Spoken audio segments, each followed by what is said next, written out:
اتنا گہرا تعلق ہو اور اتنی گہری محبت ہو جتنا مسلمانوں کو ہے اللہ کے رسول صلی اللہ علیہ وسلم سے۔ تو آپ صلی اللہ علیہ وسلم سے محبت اور اس محبت کا جذبہ جو ہم رکھتے ہیں وہ ربیع الاول کے ساتھ محدود نہیں ہے۔ یعنی ایسا نہیں ہے کہ ہم اللہ کے نبی صلی اللہ علیہ وسلم سے محبت صرف ربیع الاول میں کرتے ہیں، بلکہ ہم پوری زندگی ہر مہینے ہر لمحے اللہ کے رسول صلی اللہ علیہ وسلم سے ایک تعلق رکھتے ہیں اور ان سے محبت اور عقیدت رکھتے ہیں۔ ربیع الاول میں چونکہ اس مہینے کا آپ صلی اللہ علیہ وسلم کی زندگی سے ایک خاص تعلق ہے، تو رسول اللہ صلی اللہ علیہ وسلم کی سیرت، ان کی زندگی کا تذکرہ زیادہ کیا جاتا ہے، بس یہ فرق ہے۔ اور آپ صلی اللہ علیہ وسلم سے جو ہم محبت بھی کرتے ہیں وہ محض جذبات کی بنیاد پہ نہیں کرتے، وہ محبت صرف جذباتی محبت نہیں ہے بلکہ وہ محبت عقلی محبت ہے۔ عقلی بنیادوں پر لاجیکلی یہ چیز ہے کہ ہم اللہ کے نبی صلی اللہ علیہ وسلم سے محبت کرتے ہیں، عقل کا تقاضا ہے کہ ہم اللہ کے نبی صلی اللہ علیہ وسلم سے محبت کریں۔ کیونکہ آپ اگر دنیا والوں کو دیکھیں کہ ایک شخص دوسرے سے محبت کیوں کرتا ہے، اس کی کیا وجوہات ہیں، کیا اسباب ہیں، تو بنیادی طور پر 3 ریزنز ہمیں نظر آئیں گی۔ 3 وجوہات ایسی ہیں جن کی بنیاد پر اس دنیا میں کسی دنیا کی دوسرے ہی شخص سے محبت کی جاتی ہے۔ وہ 3 ریزنز کیا ہیں، 3 وجوہات کیا ہیں؟ سب سے پہلی وجہ ہے کہ جس سے محبت کی جا رہی ہے اس سے ہم نے محبت اس کے احسان کی بنیاد پہ کیا، کہ کسی شخص نے کسی دوسرے پر احسان کیا ہوا ہے تو جس پر احسان کیا گیا اسے ایک عقیدت ہو گئی، ایک محبت اس شخص سے جس نے اس کے اوپر احسان کیا ہے۔ دوسری وجہ کیا ہوتی ہے کہ ہم کسی کے اخلاق سے اور اس کے کردار سے متاثر ہو کر اس سے محبت کرنے لگتے ہیں، اس کے کیریکٹر سے متاثر ہو کر ہم محبت کرنے لگتے ہیں، یہ دوسری وجہ ہوئی۔ اور تیسری وجہ کیا ہے کہ ہم سامنے والے کی خوبصورتی کو دیکھ کر اس سے محبت کرنے لگتے ہیں۔ یہ 3 بنیادی وجوہات ہیں کہ اس دنیا میں ان وجوہات میں سے کسی ایک وجہ سے یا زیادہ سے زیادہ 2 وجہ سے، بہت کم ایسے سچویشنز ہیں جہاں پر تینوں وجہ پائی جائے اور اس سے انسان محبت کرتا ہے۔ تو اب ہم ان تینوں چیزوں کو رسول اللہ صلی اللہ علیہ وسلم کی زندگی میں دیکھتے ہیں، اور جب ہم اللہ کے نبی صلی اللہ علیہ وسلم کی زندگی کا مطالعہ کرتے ہیں اور ان کی شخصیت کو دیکھتے ہیں اور جانتے ہیں تو ہمیں معلوم چلتا ہے کہ رسول اللہ صلی اللہ علیہ وسلم کی ذات میں یہ تینوں چیزیں بیک وقت موجود ہیں، ایٹ اے ٹائم یہ تینوں ریزنز موجود ہیں اور بدرجہ اتم موجود ہیں۔ مثال کے طور پر سب سے پہلی جو ریزن ہم نے بتائی وہ ہے احسان۔ کوئی کسی پر احسان کرے تو ہمیں اس سے محبت ہوتی ہے۔ اب آپ مجھے یہ بتائیں کہ ہم تو کوئی انسان اگر چھوٹا موٹا احسان بھی کرے تو اس سے متاثر ہو کر اس سے محبت کرنے لگتے ہیں، لیکن اللہ کے رسول صلی اللہ علیہ وسلم سے زیادہ بڑا احسان پوری انسانیت پر کس نے کیا؟ کسی نے نہیں۔ پوری انسانیت تاریکی میں، گمراہی میں مبتلا تھی، جہنم کے دہانے پر کھڑی تھی، لیکن اللہ کے رسول صلی اللہ علیہ وسلم کی بعثت ہوتی ہے اور آپ صلی اللہ علیہ وسلم کے ذریعے سے اللہ تعالیٰ نے پوری انسانیت کو راہ دکھائی۔ اگر اللہ کے رسول صلی اللہ علیہ وسلم نہیں آتے تو کیا ہمیں زندگی گزارنے کا طریقہ معلوم ہوتا؟ نہیں معلوم ہوتا۔ اور خصوصاً آپ جب ان واقعات کا مطالعہ کریں جب اللہ رب العالمین نے محمد الرسول اللہ صلی اللہ علیہ وسلم کو بعض ایسے اختیارات دیے کہ اگر آپ کہیں تو آپ کے دشمنوں کو ابھی ہلاک کر دیا جائے، ختم کر دیا جائے۔ طائف کا واقعہ ہم سب جانتے ہیں کہ کس طریقے سے اللہ کے نبی صلی اللہ علیہ وسلم کو طائف میں لہو لہان کیا گیا، ان کے پیچھے اوباشوں کو لگایا گیا، ان پر پتھراؤ کیے گئے اور آپ صلی اللہ علیہ وسلم کے جسم سے خون بہتا رہا، یہاں تک کہ اللہ رب العالمین نے فرشتے کو بھیجا۔ صحیح روایت ہے، صحیح حدیث ہے جس سے معلوم چلتا ہے کہ اللہ نے یہ اختیار دیا محمد الرسول اللہ صلی اللہ علیہ وسلم کو کہ اگر آپ چاہیں تو طائف والوں کو ابھی ختم کر دیا جائے، ابھی ختم کر دیں۔ تو اللہ کے نبی صلی اللہ علیہ وسلم نے فرمایا کہ نہیں، مجھے امید ہے کہ ان کی نسل سے ایسے افراد آئیں گے جو اللہ ماننے والے ہوں، اللہ کو ماننے والے ہوں گے۔ مسلمانوں کا کیا حال ہے؟ مسلمانوں کے متعلق اللہ کے نبی صلی اللہ علیہ وسلم نے پوری امت کے لیے، یعنی قیامت تک جتنے مسلمان آنے والے ہیں، صرف صحابہ نہیں، صحابہ کے لیے بھی، میرے لیے بھی اور آپ کے لیے بھی اپنے راتوں میں دعائیں کیا کرتے تھے۔ حضرت عائشہ رضی اللہ عنہا کا واقعہ معروف ہے کہ ایک مرتبہ اللہ کے نبی صلی اللہ علیہ وسلم نے ان کے لیے دعا فرمائی کہ یا اللہ حضرت عائشہ کے اگلے پچھلے تمام گناہوں کو معاف فرما دے۔ تو اس دعا سے اتنی زیادہ حضرت عائشہ خوش ہوئی کہ ہنستے ہنستے سر بھی جھکا دیا انہوں نے کہ اللہ کے نبی دعا فرما رہے ہیں میرے لیے، اور وہ بھی ایسی دعا کہ اگلے پچھلے تمام گناہوں کو معاف فرما دیں، کتنی بڑی بات ہے۔ تو اللہ کے نبی صلی اللہ علیہ وسلم نے فرمایا کہ عائشہ تمہیں اس دعا سے خوشی ہوئی؟ ظاہر ہے خوشی ہوئی۔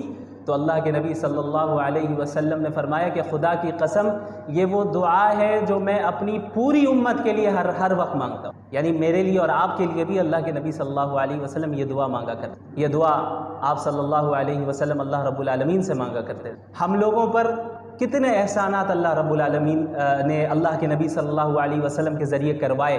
اب آپ ایک جو اللہ کے نبی صلی اللہ علیہ وسلم نے کیا فرمایا، ایک صحیح روایت میں ہے کہ ہر نبی کو ایک دعا دی گئی، ایسی دعا جسے اللہ کبھی ریجیکٹ نہیں کرے گا، یعنی انبیاء کی دعا تو ایسی قابل قبول ہوتی ہے، لیکن اللہ رب العالمین اس بات کا پابند نہیں ہے کہ وہ نبی کی ہر دعا کو قبول کر لے۔ اللہ کرے گا، اپنے فضل سے کرے گا، اللہ تو کسی کا پابند نہیں ہے، لیکن اللہ رب العالمین نے ہر نبی کو ایک ایسی دعا دی ہے جس کے متعلق اللہ نے خود فرمایا کہ یہ ایک ایسی دعا ہوگی جسے میں ریجیکٹ نہیں کروں گا۔ تو انبیاء نے، پچھلے انبیاء نے ان دعاؤں کا استعمال کیا، حضرت نوح علیہ السلام نے بھی اور دیگر انبیاء نے بھی۔ حضرت نوح علیہ السلام 950 سال تک انہوں نے اپنی قوم میں دعوت کا کام کیا، لوگوں کو اسلام کی طرف بلایا، لیکن ماننے والے بہت تھوڑے رہے، ہر طرح سے کوشش کی، لیکن نہ ماننے والے جو تھے انہوں نے ہر طرح سے انہیں تکلیف پہنچائی۔ آخر کار اللہ حضرت نوح نے دعا کی کہ اللہ اب انہیں ہلاک کر دیں، اب انہیں ختم کر دیں، اور پھر اللہ رب العالمین نے انہیں ہلاک کیا، کیونکہ ایک ایسی دعا انبیاء کو ملی جو کبھی ریجیکٹ نہیں ہوتی۔ اللہ کے نبی محمد الرسول اللہ صلی اللہ علیہ وسلم نے کیا فرمایا کہ اس دعا کو میں نے ابھی تک اس دنیا میں استعمال نہیں کیا ہے، اس آپشن کو میں نے ابھی تک استعمال نہیں کیا، حدیث کا مفہوم ہے، اس کو میں نے قیامت کے دن کے لیے رکھا ہے کہ میں اس دن اپنی امت کے لیے سفارش کروں گا۔ اے اللہ، آپ نے مجھے ایک دعا دی ہے، ایک ایسا موقع دیا ہے کہ جس کو آپ کبھی ریجیکٹ نہیں کریں گے۔ یہ اس کو حالانکہ اللہ کے نبی صلی اللہ علیہ وسلم سے زیادہ کسی نبی کو تکلیف نہیں پہنچائی گئی، جتنے انبیاء آئے سب سے زیادہ تکلیف اگر کسی کو پہنچائی گئی ہے تو وہ محمد الرسول اللہ صلی اللہ علیہ وسلم، سب سے زیادہ تکلیف ہر اعتبار سے۔ تو اللہ کے نبی صلی اللہ علیہ وسلم چاہتے تو دنیا ہی میں اس کا استعمال کر لیتے۔ یہ دعا بھی مانگی جا سکتی تھی کہ یا اللہ معاملہ آسان فرما دے اور کوئی میری مخالفت نہ کرے، معاملہ آسان فرما دے، مجھے تکلیف نہ دی جائے، میرے گھر والوں کو شہید کیا جا رہا ہے، تکلیف پہنچائی جا رہی ہے، صحابہ کو شہید کیا جا رہا ہے، یہ نہ ہو، یہ بھی مانگی جا سکتی تھی یہ دعا۔ لیکن اللہ کے نبی صلی اللہ علیہ وسلم نے اس آپشن کو محفوظ رکھا، بچا کے رکھا کہ قیامت کے دن پوری امت کے لیے سفارش کروں گا، کہ آپ نے جو یا اللہ آپشن دیا تھا، اختیار دیا تھا، وہ میں آج اختیار کرتا ہوں، اور میری امت کو جو ہے اپنے فضل سے اس کی مغفرت فرما دے۔ تو یہ اس سے بڑا احسان پوری انسانیت پر کیا ہو سکتا ہے؟ اس سے بڑا احسان کوئی ہو سکتا ہے؟ آپ صلی اللہ علیہ وسلم نے فرمایا کہ میری اور تمہاری مثال اس شخص کی طرح ہے جو ایک آگ جلائے اور آگ پر پروانے گر رہے ہو، جو کیڑے آتے ہیں، پروانے گرتے ہیں، روشنی کی طرف جاتے ہیں، آگ کی طرف، ان پروانوں کو تو نہیں معلوم کہ یہ آگ ہے، وہ قریب جائیں گے جل جائیں گے، وہ تو صرف روشنی دیکھ کے قریب جا رہے ہیں، اور وہ شخص ان پروانوں کو آگ سے دور کرتا رہتا ہے، زبردستی ہٹاتا ہے۔ اللہ کے نبی صلی اللہ علیہ وسلم نے فرمایا کہ میری اور تمہاری مثال بھی یہی ہے کہ تم جہنم میں کودے جا رہے ہو اور میں تمہاری کمر سے پکڑ کر تمہیں جہنم سے دور کر رہا ہوں، کہ تمہیں تو وہ روشنی نظر آ رہی ہے، تمہیں وہ جو دنیا کی چمک دمک ہے، جو زیب و زینت ہے، وہ تمہیں اٹریکٹ کر رہی ہے، تم اس کے قریب جا رہے ہو، لیکن اس کا نقصان کیا ہونے والا ہے تم ابھی نہیں جان رہے۔ وہ اسی شخص کی طرح، اسی پروانے کی طرح ہے جو روشنی دیکھ کر آگ پر کی طرف جاتا ہے، لیکن جب آگ میں گر جائے تب پتہ چلتا ہے کہ یہ تو آگ ہے، جل کر ختم ہو گئے۔ ایک بچہ اگر کہیں چھت میں ہو اور وہ کنارے کی طرف جائے تو ماں باپ فوراً اسے روکتے ہیں اسے، اس بچے کو اتنا، ابھی اگر 2-3 سال کا بچہ ہو تو اس کو اتنا کانشیس تو نہیں ہوتا ہے اس کے پاس کہ وہ ہر چیز کو سمجھ سکے، وہ کنارے پہ بھی جاتا ہے، ہو سکتا ہے کچھ ایسی حرکت کر لے کے گر جائے، لیکن ماں باپ کیا ہوتے ہیں، زبردستی کھینچ کر اسے کونے سے لائیں گے بیچ میں، اور اس کھینچنے میں ہو سکتا ہے وہ بچہ گرے بھی، اسے خراش بھی آ جائے، لیکن اس چھوٹی تکلیف کو برداشت کر لیا جاتا ہے، کس سے بچنے کے لیے؟ بڑی تکلیف سے بچنے کے لیے، جو اگر نیچے گر جاتا وہ بچہ تب تو موت ہو جاتی۔ اسی طرح اللہ کے رسول صلی اللہ علیہ وسلم پوری انسانیت کو، جہنم کے دہانے پہ جو انسانیت کھڑی ہے اور بس گرنے ہی والی ہے، اس کو، انسانوں کو کمر سے پکڑ کر دور کر رہے ہیں، انہیں بچا رہے ہیں کہ بھئی کہاں جا رہے ہو، کیا کر رہے ہو، کس چیز سے اٹریکٹ ہو رہے ہو؟ تم اپنا نقصان کیوں کر رہے ہو؟ یہ بڑا نقصان ہے۔ اسی لیے اب اسلامی احکامات بعض ایسے ہوتے ہیں جو ہو سکتا ہے ہمیں اپنی خواہش کو دبانا ہو اور اسلامی حکم کو فالو کرنا پڑے، کچھ تکلیف ہو ظاہری طور پہ، تو اس تکلیف کی وہی حیثیت ہے جو ماں باپ جب اس بچے کو کھینچ رہے ہیں تو کھینچتے وقت جو ہاتھ میں خراش آ جائے۔ تو اب آپ بتائیں، ہاتھ میں خراش آ گئی، تکلیف لگی، تو کیا ماں باپ ظالم ہو گئے؟ ظالم تو نہیں ہوئے، بلکہ محسن ہوئے۔ کیوں؟ کیونکہ آگے جو بڑی تکلیف تھی اس کے مقابلے میں یہ خراش آنا کوئی بڑی بات نہیں ہے، معمولی بات ہے۔ اسی طرح جہنم کی آگ میں جلنا اور اس میں جانا یہ اتنی بڑی تکلیف ہے اور اتنی بڑی مصیبت ہے کہ اگر اس سے بچنے کے لیے دنیا میں چند تکلیفوں کو برداشت کرنا پڑ رہا ہے تو اس کی کوئی حیثیت نہیں ہے اس تکلیف کے سامنے۔ تو اللہ کے نبی صلی اللہ علیہ وسلم نے پوری زندگی انسانیت کو جہنم کی آگ سے بچانے میں صرف کیا، اور اس طرح آپ صلی اللہ علیہ وسلم مصروف رہے اور اتنے متفکر رہتے کہ قرآنی آیتیں نازل ہوئی کہ لعلک باخع نفسک علی آثارہم ان لم یؤمنوا بہذا الحدیث اسفا۔ آپ اتنے متفکر ہیں، اتنے پریشان ہیں کہ کیا اگر یہ ایمان نہیں لائیں گے تو آپ اپنے آپ کو فکر میں ہلاک کر دیں گے؟ یعنی آپ اتنے زیادہ فکر میں مبتلا رہتے، اتنے متفکر رہتے کہ کیسے لوگ اسلام قبول کریں، کیونکہ حق تو یہی ہے، اس کے بغیر اگر موت آ گئی تو پھر جہنم ہے، کوئی اور آپشن نہیں ہے ان کے پاس۔ تو اللہ کے نبی صلی اللہ علیہ وسلم اس فکر میں گھلتے رہتے ہیں کہ کس طریقے سے میں پیغام پہنچا دوں، کس طریقے سے لوگ اسلام میں داخل ہوں، اور اتنے زیادہ متفکر ہوئے کہ اللہ کو یہ آیت اللہ نے نازل فرمائی کہ آپ کیا اپنے آپ کو فکر میں مبتلا کر کر کے ہلاک کر دیں گے؟ آپ نے تبلیغ کر دی، آپ نے بات پہنچا دی، بس آپ متفکر نہ ہو، ایمان لانا نہیں لانا ان کا کام ہے، ان کے اعمال اور عقائد کی بنیاد پہ ان کے ساتھ فیصلہ کیا جائے گا۔ تو ایک ایسے نبی جنہوں نے پوری انسانیت کی اپنے سے زیادہ اور اپنے گھر والوں سے زیادہ فکر کی، کیا اس سے بڑا احسان کوئی ہو سکتا ہے؟ تو اگر دنیا میں ہم کسی سے احسان کی بنیاد پر محبت کرتے ہیں تو رسول اللہ صلی اللہ علیہ وسلم کی ذات اس بات کی زیادہ مستحق ہے کہ ہم احسان کی بنیاد پہ ان سے محبت کریں۔ یہ ایک پہلی وجہ ہے۔ دوسری وجہ، کسی کے اخلاق سے متاثر ہو کر، کسی کے کیریکٹر سے متاثر ہو کر ہم اس سے محبت کرتے ہیں۔ اب آئیے اس چیز کو بھی اللہ کے نبی صلی اللہ علیہ وسلم کی زندگی میں دیکھ لیں۔ آپ صلی اللہ علیہ وسلم کے متعلق صحابہ نے کیا فرمایا کہ آپ صلی اللہ علیہ وسلم لوگوں میں سب سے بہترین اخلاق والے تھے، ان سے زیادہ بہتر اخلاق والا کوئی نہیں تھا۔ حضرت انس رضی اللہ عنہ تقریباً 9-10 سال تک جو ہے انہوں نے آپ صلی اللہ علیہ وسلم کی خدمت میں وہ رہے، آپ کی خدمت کی۔ وہ فرماتے ہیں کہ اس پوری مدت میں کبھی ایسا نہیں ہوا کہ آپ صلی اللہ علیہ وسلم نے مجھ سے اف تک کہا ہو۔ ہمارے ہاں کوئی کام کر رہا ہو، کوئی ہمارے گھر کا خادم ہو، تو ہمارا کیا سلوک رہتا ہے؟ اگر اس سے غلطی سے کوئی چیز گھر میں ٹوٹ جائے تو ہم تو قیامت کھڑی کر دیتے ہیں، سیلری کاٹ دیتے ہیں اور یہ کر لیتے ہیں، وہ کر لیتے ہیں، مختلف طریقے اختیار کرتے ہیں۔ آپ صلی اللہ علیہ وسلم کے متعلق حضرت انس فرما رہے ہیں کہ کسی چیز میں ڈانٹنا تو دور کی بات، اف تک نہیں کہا، اور یہ بھی نہیں کہا کہ فلاں کام میں نے کرنے کو کہا تھا تم نے کیوں نہیں کیا، یا فلاں کام تم نے کیوں کر دیا، میں نے تو اس سے منع کیا تھا، یہ بھی نہیں کہا۔ اس طرح آپ صلی اللہ علیہ وسلم کے اخلاق تھے۔ یہی اخلاق گھر والوں کے ساتھ بھی، ایسا نہیں کہ صرف باہر۔ عموماً ہمارے ساتھ کیا ہوتا ہے کہ ہم باہر کے لوگوں کے ساتھ اچھے سے سلوک کرتے ہیں، گھر میں جو ہے ہمارے معاملات اچھے نہیں رہتے۔ اللہ کے نبی صلی اللہ علیہ وسلم نے کیا فرمایا؟ خیرکم خیرکم لأہلہ وانا خیرکم لأہلی۔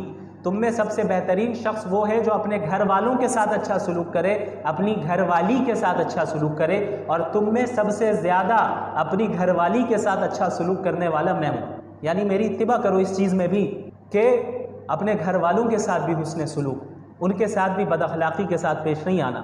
حضرت عائشہ رضی اللہ عنہا سے مروی ہے غالباً کہ صحیح روایت ہے کہ اللہ کے رسول صلی اللہ علیہ وسلم کے متعلق فرمایا گیا کہ ما ضرب رسول اللہ صلی اللہ علیہ وسلم خادما له ولا امرأة ولا ضرب بيده شيئا، کہ آپ صلی اللہ علیہ وسلم نے پوری زندگی میں نہ کسی اپنے خادم پر ہاتھ اٹھایا، نہ کسی عورت پر ہاتھ اٹھایا، اور انسانوں کو مارنا تو ہاتھ اٹھانا تو دور کی بات، کسی چیز کو بھی ہاتھ سے نہیں مارا۔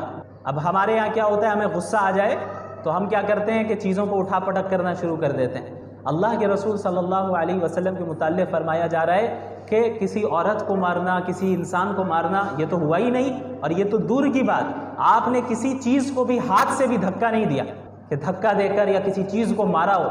آج سے ایسا نہیں کیا۔ یہ آپ صلی اللہ علیہ وسلم کے اخلاق تھے، اور آپ صلی اللہ علیہ وسلم کا جو کردار اور مختلف جو انسان کے کردار کے اندر جو خصوصیات ہوتی ہیں، شجاعت ہے اور دوسری چیزیں ہیں، سخاوت ہے، یہ ساری چیزیں آپ صلی اللہ علیہ وسلم کے تھیں۔ آپ صلی اللہ علیہ وسلم سے زیادہ سخی بھی کوئی نہیں تھا، جو ہوتا اس کو بھی صدقہ کرتے، اور آپ صلی اللہ علیہ وسلم سے زیادہ بہادر بھی کوئی نہیں تھا۔ حضرت علی رضی اللہ عنہ فرماتے ہیں کہ دوران جنگ بھی جب کبھی صورتحال ایسی ہو جاتی کہ بہت شدید جنگ شروع ہو گئی ہے، زبردست، دونوں طرف سے ایک دم زبردست جنگ شروع ہو گئی اور حالات بہت سنگین ہو گئے، تو حضرت علی فرماتے ہیں رضی اللہ عنہ کہ ہم اللہ کے نبی صلی اللہ علیہ وسلم کی آڑ میں رہا کرتے ہیں، یعنی آپ سب سے آگے رہتے، صحابہ آپ صلی اللہ علیہ وسلم کے پیچھے رہتے اور بچاؤ کرتے۔ تو یہ آپ صلی اللہ علیہ وسلم کی بہادری بھی ہے، جو لیڈرشپ کی جو خصوصیات ہے، لیڈر ہونے کی، اور کیریکٹر کی جو دیگر خصوصیات ہے۔ ایک انسان کا ہم جو کہتے ہیں کہ کیریکٹر یہ بہت ہی درست ہے، بہت اچھا ہے، اس کے اخلاق بہت اچھے ہیں، وہ ساری چیزیں بیک وقت بدرجہ کمال آپ صلی اللہ علیہ وسلم کے اندر موجود ہیں۔ تو اگر ہم کسی سے اس دنیا میں اچھے کیریکٹر اور اچھے اخلاق کی بنیاد پر محبت کرتے ہیں تو عقل کا یہ تقاضا ہے کہ اللہ کے نبی صلی اللہ علیہ وسلم کی ذات اس بات کی زیادہ مستحق ہے کہ اچھے اخلاق اور اچھے کیریکٹر کی بنیاد پر ان سے محبت کی جائے۔ تیسری چیز کیا ہے؟ خوبصورتی۔ کسی کی خوبصورتی کو دیکھ کر ہم متاثر ہو گئے، کسی کی کوئی زیادہ خوبصورت ہے تو ہم اس سے محبت کرنے لگ گئے، دنیا میں ایسا ہوتا ہے۔ تو اب اس چیز کو اللہ کے نبی صلی اللہ علیہ وسلم کی زندگی میں اگر ہم دیکھیں اور آپ صلی اللہ علیہ وسلم کی ذات کو دیکھیں تو ہمیں پتہ چلتا ہے کہ آپ صلی اللہ علیہ وسلم سے زیادہ خوبصورت بھی کوئی نہیں تھا۔ صحابہ نے جہاں یہ فرمایا کہ آپ صلی اللہ علیہ وسلم سے زیادہ با اخلاق کوئی نہیں تھا، وہیں یہ بھی فرمایا کہ آپ صلی اللہ علیہ وسلم سے زیادہ خوبصورت بھی کوئی نہیں تھا۔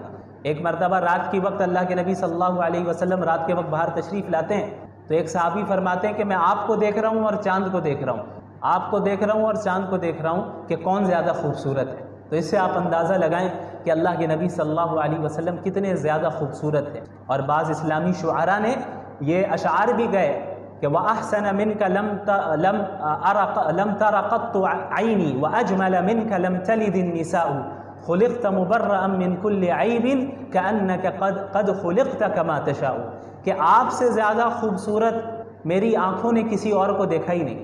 وَأَحْسَنَ مِنْكَ لَمْ تَلِدِ النِّسَاءُ، اور آپ سے زیادہ خوبصورت کسی عورت نے آج تک جنا نہیں۔ اس طرح شخص اتنا خوبصورت کوئی پیدا ہوا ہے۔ وَأَجْمَلَ مِنْكَ لَمْ تَلِدِ النِّسَاءُ خُلِقْتَ مُبَرَّأً مِنْ كُلِّ عَيْبٍ، آپ اس طرح پیدا کیے گئے ہیں، اس طرح آپ کو اللہ نے بنایا ہے کہ گویا کوئی آپ کے اندر کوئی عیب ہے ہی نہیں، آپ بغیر کسی عیب کے پیدا کیے گئے۔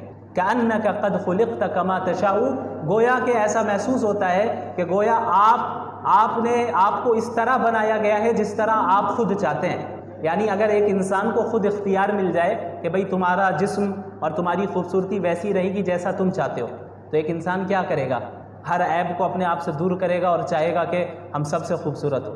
تو اللہ کے نبی صلی اللہ علیہ وسلم کی جسمانی خوبصورتی بھی اتنی زیادہ تھی کہ شاعر کہہ رہا ہے، اسلامی شاعر ہے، وہ کہتے ہیں کہ آپ اس طرح اتنے بے عیب جسمانی اعتبار سے پیدا کیے گئے ہیں کہ گویا آپ اپنے اختیار سے پیدا کیے گئے، جس طرح آپ کو بننا تھا ویسا آپ کو بنا دیا گیا۔ تو یہ آپ صلی اللہ علیہ وسلم کی خوبصورتی ہے۔ تو اگر دنیا میں خوبصورتی کی بنیاد پہ محبت کی جاتی ہے تو عقل کا تقاضا یہ ہے کہ رسول اللہ صلی اللہ علیہ وسلم سے خوبصورتی کی بنیاد پہ زیادہ محبت کی۔ تو رسول اللہ صلی اللہ علیہ وسلم کی جو محبت ہے یہ محض جذباتی بنیاد پہ نہیں ہے، ہماری محبت رسول اللہ صلی اللہ علیہ وسلم سے ریشنل بنیادوں پر بھی ہے۔ اللہ رب العالمین نے دو شخص کا ذکر فرمایا ہے، اور یہ دو شخص ایسے ہیں جو ایک دوسرے کے دوست تھے، لیکن دو میں سے ایک شخص ایمان والا تھا اور دوسرا شخص کفر میں مبتلا تھا۔ ایک شخص مٹیریلزم کے اوپر اسپریچویلٹی کو ترجیح دیتا تھا اور دوسرا شخص روحانیت کے اوپر مادہ پرستی کو ترجیح دیا کرتا تھا۔ اللہ رب العالمین نے محمد الرسول اللہ صلی اللہ علیہ وسلم سے فرمایا کہ وَضْرِبْ لَهُمْ مَثَلَ الرَّجُلَيْنِ جَعَلْنَا لِأَحَدِهِمَا جَنَّتَيْنِ، آپ تمام انسانیت کے سامنے دو لوگوں کی مثال پیش کر دیں، دو شخص کی مثال پیش کر دیں۔ دو دوستوں کی مثال پیش کر دیں. جعلنا لأحدہما جنتین، جن دو میں سے ایک کو ہم نے بہت ہی مٹیریلسٹک لائف دی تھی، بہت ہی لگژریس لائف دی تھی. ان دو میں سے ایک وہ تھا جن کو ہم نے دو بڑے باغات دیے تھے. ہم نے دو بڑے باغات دیے. کیسے باغات؟ انگور کے باغات. وحففناہما بنخل، پھر ان انگور کے باغات کے ارد گرد ہم نے اسے کھجور کے درخت بھی دیے. اور اس کے بعد وجعلنا بینہما زرعا، اور ان باغات اور ان درختوں کے درمیان ہم نے انہیں کھیتی بھی دی. اب آگے اللہ رب العالمین فرماتے ہیں کلتا الجنتین آتت اکلہا، یہ جو دو باغات ہم نے اس شخص کو دیے، دو میں سے ایک کو، یہ باغات ایسے تھے جو بالکل پھلدار تھے، جو نفع پہنچانے والے. یعنی آپ اندازہ لگائے کہ luxurious life at its peak, اپنی بالکل انتہا پر اور بالکل عروج پر یہ لگژریس لائف اللہ نے انہیں دی تھی. یہ جو مثال بیان کی جا رہی ہے کہ باغات دیے گئے انگور کے، پھر اس کے ارد گرد جو ہے ہم نے کھجور کے درخت دیے، پھر اس کے درمیان ہم نے کھیتی دی. پھر آگے اللہ نے فرمایا وَفَجَّرْنَا خِلَالَهُمَا نَهَرًا، اور ان باغات کے درمیان سے ہم نے اس کے لیے نہریں بھی جاری کر دی. اب آپ اس زمانے کے اعتبار سے سوچیں، موجودہ زمانے کے اعتبار سے نہیں. اس زمانے میں لگژریس لائف یہی تھی کہ انسان کے پاس اپنے باغات ہوں. انگور کے باغات، انگور بڑا پسند کیا جانے والا پھل ہے عربوں کے یہاں بالخصوص. اور پھر کھجور کے درخت ارد گرد ہوں، پھر اس کے درمیان نہر بھی بہ رہی ہو، اور ان تمام چیزوں کی ملکیت کس کے پاس ہے؟ اس شخص کے پاس ہے. وہ شخص اونر ہے اس چیزوں، ان تمام چیزوں کا. اب یہ کیسی لگژریس لائف میں وہ زندگی گزار رہا ہے. اب اس کا جو دوسرا شخص ہے، دوسرا ساتھی ہے، وہ اتنا مالدار نہیں تھا، اسے ایسی لگژریس لائف حاصل نہیں تھی، البتہ وہ ایمان والا تھا. اس نے مٹیریلسٹک لائف کو اپنا پرپز آف لائف کبھی نہیں بنایا، اپنی مادی اور مادیت پرستی کو کبھی بھی اس نے مقصد زندگی قرار نہیں دیا. اب دونوں کے درمیان ایک ڈسکشن ہوتی ہے، اس کنورسیشن کو قرآن کریم محفوظ رکھتا ہے. اللہ رب العالمین آگے فرماتے ہیں کہ یہ شخص جس کو اللہ نے پھل دیے، جس کو انگور کے باغات دیے، جس کو کھجور کے درخت دیے، اور پھر کھیتی دی، اور پھر ان تمام چیزوں کے درمیان اللہ نے نہر کو جاری فرما دیا، یہ شخص اپنے دوست سے، اپنے ساتھی سے کہتا ہے وَهُوَ يُحَاوِرُهُ، اس حال میں کہ وہ اس کے ساتھ ڈسکشن کر رہا ہے. ایک لگژریس لائف گزارنے والا شخص اپنے غریب دوست کے ساتھ ڈسکشن کر رہا ہے، اور اللہ فرما رہے، یہ کہتا ہے انا اکثر منک مالا واعز نفرا. دیکھو دوست، بات ایسی ہے کہ میں تو تم سے زیادہ مالدار ہوں اور میرے پاس افرادی قوت زیادہ ہے. انسانوں کو دنیا میں دراصل انہی دو چیزوں پر غرور ہوتا ہے، جس کے پاس مال ہو، لگژریس لائف ہو، مٹیریلسٹک زندگی وہ گزار رہا ہے.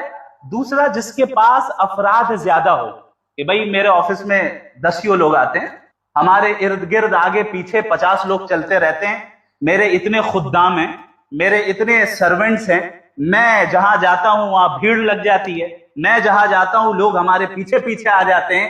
یہ دو چیزیں جو ہیں انسان کے اندر، ایک شہرت کی حرص اور لوگوں کی اتباع کی حرص، اور دوسری چیز مال کی ہوس اور اس کی حرص. اب یہ شخص اپنے دوست سے کیا کہہ رہا ہے؟ انا اکثر منک مالا واعز نفرا، کہ میں تو تم سے زیادہ مالدار بھی ہوں اور افرادی قوت بھی میرے پاس زیادہ ہے، میرے پاس زیادہ اشخاص ہیں. یہ دراصل اس نے یہ جملہ کامیابی کے اظہار کے لیے کیا کہ بھائی تم کامیاب نہیں ہو، کامیاب کون ہے؟ میں ہوں. دیکھو میرے باغات کتنے ہیں، دیکھو نہریں کیسی بہ رہی ہیں، دیکھو درخت کے جو ہے کھجور کے درخت کیسے ہیں، کیسی میری کھیتی ہے، اور میرے افراد اور میری طاقت کو تم دیکھو. دوست سے کہتا ہے. کیوں کہتا ہے؟ کیونکہ اس شخص کے ذہن میں یہ سٹینڈرڈ تھا کہ کامیاب انسان وہ ہے جس کے پاس لگژریس لائف ہو. جیسے ہمارے یہاں آج بھی ہے، ہم لوگوں سے سوال کرتے ہیں کہ بھئی آپ کے سکسس کا راز کیا ہے، آپ کی کامیابی کا راز کیا ہے، آپ کیسے اس مقام تک پہنچ گئے، آپ کیسے ایک سکسسفل پرسن بنے. اور پوری دنیا اس پہ جو ہے ورکشاپس بھی کنڈکٹ کر رہی ہے اور ٹریننگ بھی جو ہے کورسز دیے جا رہے ہیں کہ how to become a successful person, ایک سکسسفل انسان کیسے بنے. اب یہ سکسسفل انسان بننے کا جو بھوت سوار ہمارے بچوں کے اوپر زبردستی کیا گیا ہے. جب ان سے بھی پوچھا جاتا ہے ان بچوں سے کہ بھائی آپ کی زندگی کا مقصد کیا ہے, آپ کیا کریں گے, وہ کہتے ہیں کہ ہمیں سکسیسفل آدمی بننا ہے. ٹھیک ہے, سکسیسفل آدمی بننے میں کوئی حرج نہیں, بلکہ یہ تو مطلوب ہے. لیکن سوال یہ ہے کہ قرآن کسے سکسیسفل کہہ رہا ہے اور ہم کسے سکسیسفل سمجھ رہے ہیں. ان آیتوں کو جب میں پڑھتا ہوں, اللہ کی قسم کھا کر میں کہہ سکتا ہوں کہ مجھے ایسا محسوس ہوتا ہے کہ گویا کہ آج کی صدی کے اوپر اللہ رب العالمین بات فرما رہا ہے. یہ واقعہ بیان کیا گیا اس لیے شاید کہ جو مغربی تہذیب کا غلبہ ہوگا, ویسٹرن سیولائزیشن کا غلبہ ہوگا, جہاں مٹیریلزم کو عام کر دیا جائے گا اور لوگوں کے ذہنوں میں یہ بات داخل کر دی جائے گی کہ آپ کامیاب اس وقت ہوں گے جب آپ کو ایک مٹیریلسٹک لائف مل جائے, لگژریس لائف مل جائے, تبھی کامیاب ہوں گے, نہیں تو کامیاب نہیں ہونے والے. آج ہم اور آپ جتنی دوڑ دھوپ کر رہے ہیں, جتنی انتھک محنتیں کر رہے ہیں, دن رات کام کر رہے ہیں, اعلیٰ سے اعلیٰ ڈگریاں حاصل کرنے کے لیے, اعلیٰ سے اعلیٰ جاب حاصل کرنے کے لیے, اعلیٰ سے اعلیٰ بزنس بنانے کے لیے, اعلیٰ سے اعلیٰ عہدہ حاصل کرنے کے لیے, ان تمام چیزوں کا مقصد اگر آپ اپنے آپ سے پوچھیں, ہم سب اپنے آپ سے پوچھیں, تو یہی مقصد نکلے گا کہ کامیاب انسان بن جانا ہے, پیسے والے بن جانا ہے, اچھی لائف, ہمیں کمفرٹیبل لائف مل جائے, اس کی کوشش ہو رہی ہے, اس کی دوڑ دھوپ ہو رہی, اور لوگ کرتے آئے. ظاہر ہے یہ واقعہ جو قرآن کریم بیان کر رہا ہے یہ آج کا تو نہیں ہے, بہت پرانا واقعہ ہے. اب اس شخص نے بڑے ہی فخر کے ساتھ اپنی سو کالڈ سکسیس کا اظہار کیا, یہ کہہ کر کے انا اکثر منک مالا واعز نفرا, میں تم سے مال میں بھی زیادہ آگے ہوں اور افراد میں بھی زیادہ آگے ہوں. اب آگے اللہ فرما رہے ہیں وَدَخَلَ جَنَّتَهُ وَهُوَ ظَالِمٌ لِنَفْسِهِ, وہ اپنے باغات میں داخل ہوتا ہے, آج کے زمانے میں کہہ لیں اپنی فیکٹریز میں داخل ہوتا ہے, اپنے آفس میں داخل ہوتا ہے, اپنے گھر میں داخل ہوتا ہے, اس حال میں کہ وہ اپنے آپ پر ظلم کر رہا ہے. کیسے ظلم کر رہا ہے؟ اللہ کا انکار کر کے. اللہ کا انکار کرنا یہ سب سے بڑا ظلم ہے. ان الشرک لظلم عظیم, اللہ کے ساتھ کسی کو شریک ٹھہرانا, اللہ کا انکار کرنا, یہ در حقیقت سب سے بڑا ظلم ہے, سب سے بڑا ظلم. اللہ فرما رہے ہیں کہ یہ شخص اپنے باغ میں داخل ہوتا ہے اس حال میں کہ وہ اپنے اوپر ظلم کرنے والا ہے. آگے اللہ نے فرمایا کہ یہ کہتا ہے اپنی نعمتوں کو دیکھ کر, دنیا کے ساز و سامان اور باغات کو دیکھ کر, ما اظن ان تبید هذه ابدا, میرا تو خیال نہیں ہے کہ یہ چیزیں میرے پاس سے کبھی ختم ہونے والی ہیں, یہ ختم ہو جائیں, ایسا مجھے نہیں لگتا ایسا کبھی ہوگا. جب ایک انسان کو کوئی عہدہ حاصل ہو جائے, جب وہ مال, شہرت, عزت کے عروج پر ہو, تو پھر اس طرح بسا اوقات جنون طاری ہو جاتا ہے. وہ سمجھتا ہے کہ بس اب تو میں ہی ٹرینڈنگ پیج پہ رہوں گا, اب تو میں ہی ہوں جو سب سے اعلیٰ و عرفہ ہوں. جیسا کہ ہر اس طرح کے ظالم حاکم, ظالم تاجر, ظالم ملازم, اور ہر وہ شخص جو کسی بھی عہدے پر فائز ہو یا کسی بھی میدان میں ہو, اگر اس میدان میں اسے ترقی حاصل ہوتی ہے تو یہ گمان اس کے اوپر, یہ جنون طاری ہو جاتا ہے شیطان کی طرف سے. اور یہ نفسیات ہے, نفسیاتی کیفیت اللہ نے بیان, یہ سائیکولوجیکل ایسپیکٹ ہے جس کی طرف ہمیں نظر رکھنی چاہیے. اللہ نے قرآن میں فرعون کے بارے میں بھی جب ذکر کیا تو فرعون کیا کہتا تھا؟ انا ربکم الاعلی, میں تمہارا سب سے بڑا رب ہوں. کیوں؟ طاقت کا جنون سوار, حکومت کا جنون سوار, اقتدار کا جنون سوار. اب اسے ایسا محسوس ہو رہا ہے کہ اب یہ چیز کبھی ختم نہیں ہوگی, اسے محسوس ہو رہا ہے کہ یہ نعمتیں کبھی ختم نہیں ہوں گی, اسے محسوس ہو رہا ہے کہ یہ طاقت, یہ لاؤ لشکر کبھی میرے پاس سے ختم نہیں ہونے والی ہے یہ چیزیں. تو یہ جنون سوار ہو گیا اسی شخص کے اوپر بھی, اس شخص کے اوپر بھی. ما اظن ان تبید هذه ابدا, میرا خیال نہیں ہے کہ یہ چیزیں کبھی ختم ہونے والی ہیں, یہ میرے پاس ہمیشہ رہیں گی. وما اظن الساعۃ قائمہ, اور میرا تو گمان نہیں ہے کہ قیامت آنے والی, میرا گمان نہیں ہے کہ قیامت ویامت نام کی کوئی چیز ہوتی ہے. دیکھا ہے آپ نے قیامت کو؟ دیکھا ہے؟ پھر کیسے ایمان رکھتے ہیں؟ میرا خیال ہے کہ قیامت کبھی نہیں آنے والی. اور جب انسان اپنے ترقی کے عروج پر ہوتا ہے نا, وہ در حقیقت اپنی موت تک کو بھول جاتا ہے. موت آنے پہ کسی کا اختلاف نہیں ہے, نہ کسی ملحد کا, نہ کسی مومن کا, نہ کسی مسلم کا, نہ کسی کافر کا. سب جانتے ہیں ایک دن سب کو مرنا ہے. لیکن انسان جب اپنی لگژریس لائف کے پیک پر ہوتا ہے اور جس فیلڈ میں وہ ترقی کر رہا ہے اس عروج کے پیک پر ہوتا ہے, اس کے بالکل اونچائی پر ہوتا ہے, تو پھر وہ انسان قیامت تو دور کی بات اپنی موت کو بھی بھلا بیٹھتا ہے. اور یہ معاملہ تو ہر ایک عامی انسان کے ساتھ بھی پیش آ رہا ہے, ہم جیسے لوگوں کے ساتھ بھی پیش آتا ہے. ہم دنیا میں رہتے ہیں، گھر میں رہتے ہیں، اپنے کمفرٹ زون میں رہتے ہیں، کبھی موت کو یاد تک نہیں کرتے جب تک کہ قبرستان نہ چلے جائیں، یا یہ کہ بھئی کوئی دوسرا جنازہ اپنے پاس سے گزرتے ہوئے ہم نہ دیکھ لیں، موت یاد ہی نہیں آتی۔ یہ صورتحال تو مومنین کی ابھی ہو گئی ہے۔ اب اس طرح کے کفار اور اس طرح کے دنیا پرستوں کا کیا عالم ہوگا، آپ خود اندازہ لگائیں۔ ما اظن الساعۃ قائمہ، میرا خیال یہ ہے، میرا گمان یہ ہے کہ قیامت قائم نہیں ہونے والی، because science hasn't prove it yet, ابھی تک سائنس نے پروو ہی نہیں کیا، کوئی ٹھوس دلیل یا ثبوت ایویڈنس موجود نہیں ہے قیامت پر، اس لیے میں ایمان نہیں رکھتا۔ اور وَلَئِن رُدِدتُّ إِلَىٰ رَبِّي، اور اگر مان لو کہ قیامت ہو بھی اور کسی نے ہمیں بنایا ہے، موت کے بعد اگر میں اپنے رب کے پاس جاؤں گا، لَأَجِدَنَّ خَيْرًا مِّنْهَا مُنقَلَبًا، بھئی دنیا میں جب مجھے اتنی نعمتیں حاصل ہے تو موت کے بعد بھی مجھے اتنی نعمتیں مل جائیں گی۔ یہ بھی ایک مینٹالٹی ہے ان لوگوں کی جن کے پاس طاقت ہوتی ہے۔ وہ کیا سمجھتے ہیں کہ بھئی پیسوں سے سارا کام ہو جائے گا، پیسوں سے سارا کام ہو جائے گا، بھئی کون ہے جو میرے کام کو روک سکتا ہے، میرے پاس اتنے پیسے، کتنے پیسے چاہیے بتائیے، میں اپنا کام کرواتا ہوں۔ یہ مینٹالٹی کفار کی بھی رہے گی قیامت کے دن بھی۔ قرآن دوسری جگہ پہ بیان کرتا ہے کہ کہیں گے کہ یا اللہ جہنم سے بچا لیجئے، سب کچھ لے لیں فدیے کے طور پہ۔ اللہ نے کیا فرمایا؟